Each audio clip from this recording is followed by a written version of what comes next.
Welcome to G Fun Facts Online. Have you ever looked at a symbol, a piece of art, or even a meme and felt a powerful emotional pull? Now, what if that beautiful or funny image was designed to lead you toward a radical, dangerous ideology? It's a disquieting truth that aesthetics, the way things look and feel, are deeply and often beautifully intertwined with political extremism. This isn't a new trick. Throughout history, the power of the image, the symbol, and the spectacle has been used to forge identities, rally the disaffected, and give a seductive form to ideologies that thrive on division. Today, we're exploring how this works, from the grand theaters of 20th century dictators to the glitchy, ironic corners of the internet. The critic Walter Benjamin famously called this the, quote, aestheticization of politics. It's a fancy term for a simple, powerful idea, turning political power into a work of art, a spectacle to be experienced with your heart, not your head. Instead of rational debate, you get an emotional experience. Fascist regimes were masters of this. They didn't offer their people genuine political power. Instead, they offered them a role in a massive, carefully staged performance. It creates a powerful illusion of revolution and belonging, all while keeping the same old power structures firmly in place. While fascists turned politics into art, Benjamin argued that communism did the opposite. It politicized art. Every painting, every song, had to serve the political goal. We'll see how both approaches used aesthetics as a weapon. Let's start with the grand theaters of 20th century totalitarianism. These regimes knew that to control a populace, you first had to capture its imagination. Their use of aesthetics wasn't just decoration, it was fundamental. First, Nazi Germany. Adolf Hitler, a failed artist himself, was obsessed with crafting an aesthetic of racial purity, monumental power, and unwavering unity. This vision was made real in several terrifyingly effective ways. Consider the Nuremberg rallies. These weren't just political meetings. They were quasi-religious festivals designed to dissolve the individual into a worshipful mob. The architect Albert Speer created what he called a cathedral of light, an arena walled by 152 anti-aircraft searchlights, all pointing straight up into the night sky. It was an ethereal, intimidating spectacle that transformed a political rally into a transcendent, spiritual experience. This was the aestheticization of politics in its purest form, giving the masses a powerful feeling instead of actual power. Then there was the architecture of domination. Hitler and Speer planned to rebuild Berlin into a new world capital, Germania.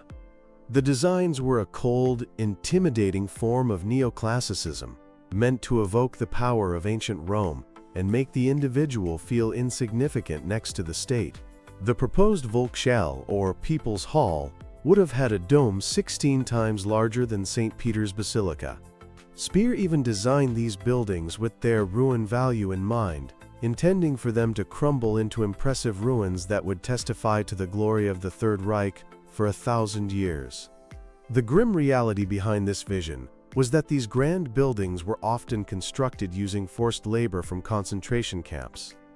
Finally, there was the cinematic propaganda. Leni Riefenstahl's 1935 film, Triumph of the Will, is a masterclass in propaganda.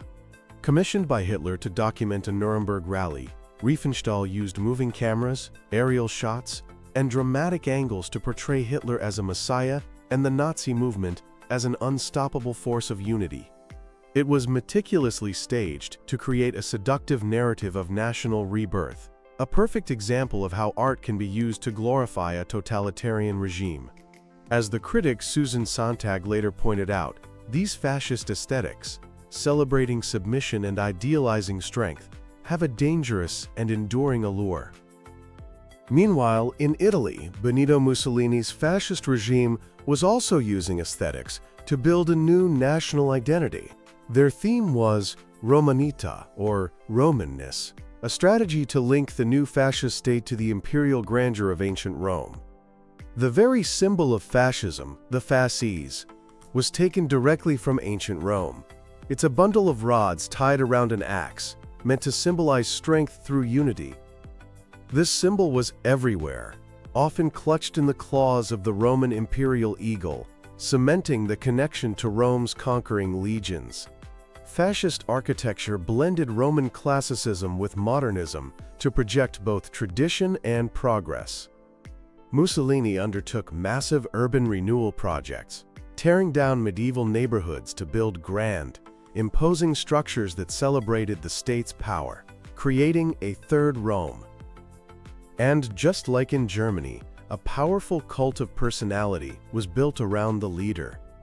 Mussolini was portrayed as a modern-day Caesar, the strongman who would restore Italy to its former glory. Now let's pivot to the Soviet Union. Here, the state-sanctioned style was called socialist realism. Its goal was to politicize art. Under Stalin, this style was brutally enforced, turning art into a tool for ideological control. The primary job of an artist was to create an idealized, optimistic vision of Soviet life. Paintings and sculptures had to glorify the working class, celebrate industrial progress, and showcase the heroism of soldiers and party members. These works were meant to be easily understood by everyone, a stark rejection of the abstract and experimental art that came before. By presenting these romanticized images, socialist realism aimed to create the new Soviet man, a heroic, self-sacrificing individual totally dedicated to the collective. It was instrumental in building the cults of personality around Lenin and Stalin, portraying them as father figures, guiding the nation to a utopian future. At its core, socialist realism was a weapon, creating a unified cultural story that reinforced the Communist Party's power, often in jarring contrast to the harsh realities of Soviet life. Fast forward to the 21st century. The internet is the new frontier for extremist aesthetics. Digital tools allow ideologies to be packaged in visually appealing, easily shareable formats that spread like wildfire. The alt-right, a far-right movement, proved especially skilled at this. Their key tool? The meme. Memes allow for the spread of racist, anti-Semitic, and hateful messages that can be dismissed as just a joke. This lowers the barrier for engagement and is part of a strategy to change the culture and normalize extremist ideas. A perfect example is Fashwave, a mashup of fascism and vaporwave. This music genre takes the retro-futuristic, 80s-inspired aesthetic of vaporwave, think neon grids and classical statues, and infuses it with fascist imagery and sound bites from extremist speeches. It's a hypnotic, visually appealing package for a hateful ideology, and it has served as a gateway to radicalization for many online. Beyond the purely digital, modern extremist groups have developed distinct visual identities. Take the Boogaloo Boy, a far-right, anti-government movement. They're known for their bizarre uniform of Hawaiian shirts, worn with tactical gear and military-grade weapons. This absurd choice is a deliberate form of meme warfare. The friendly, casual Hawaiian shirt creates a jarring contrast with their armed appearance, a way to disarm criticism and project an image of being ungovernable. The name itself is a code. Boogaloo refers to a Second American Civil War, and the Big Luau is a further play on that, with the pig roast being a coded reference to violence against police. On the other end of the spectrum is the neo-Nazi terrorist network Atomwaffen Division.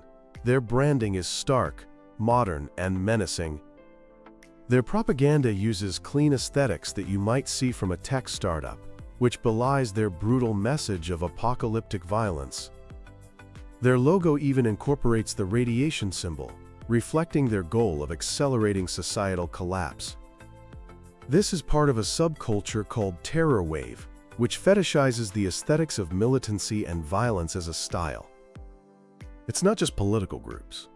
The incel, or involuntary celibate subculture, also has a distinct aesthetic focus.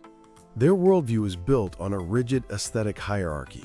At the top are chads, the archetypal attractive men, and Stacy's, their female counterparts. Incels see themselves at the bottom, denied relationships because of their perceived physical unattractiveness. This obsession has led to a practice called looks maxing, where they try to improve their appearance through everything from skincare to extreme plastic surgery. It's an aesthetic of pure resentment, fueled by a deterministic belief that their looks are their destiny, which in turn fuels their misogynistic and often violent ideology. So, why are these aesthetics so powerful?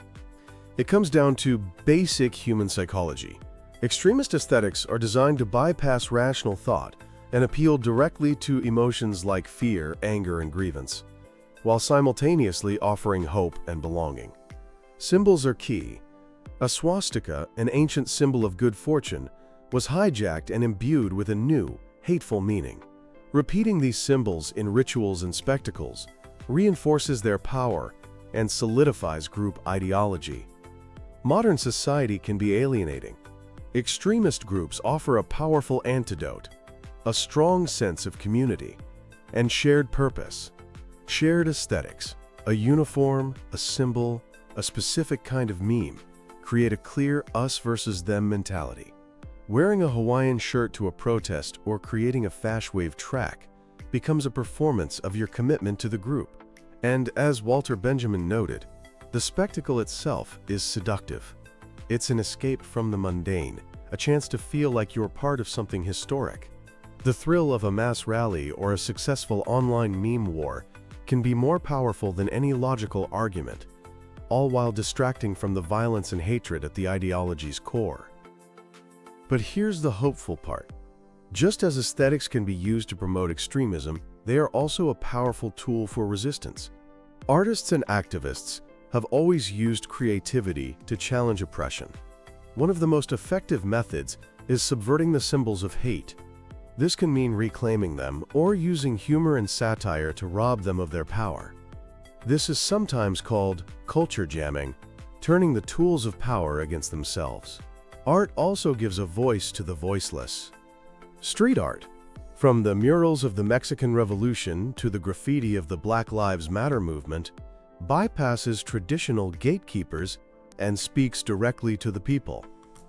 Music has been the soundtrack to countless social justice movements, creating unity and inspiring action. Think of the feminist punk collective Pussy Riot, using provocative performances to protest authoritarianism in Russia. Or the Chinese artist Ai Weiwei, whose work critiques human rights abuses and has made him a global symbol of dissent. Or the Guerrilla Girls, an anonymous art collective that has used witty posters and billboards to expose sexism and racism in the art world for decades. The link between how things look and what we believe is undeniable. From the orchestrated spectacles of totalitarianism to the viral memes of online hate, aesthetics provide the emotional language that can make abhorrent ideas feel compelling. They create belonging, stoke emotion, and turn politics into a seductive show. Understanding this link isn't just an academic exercise.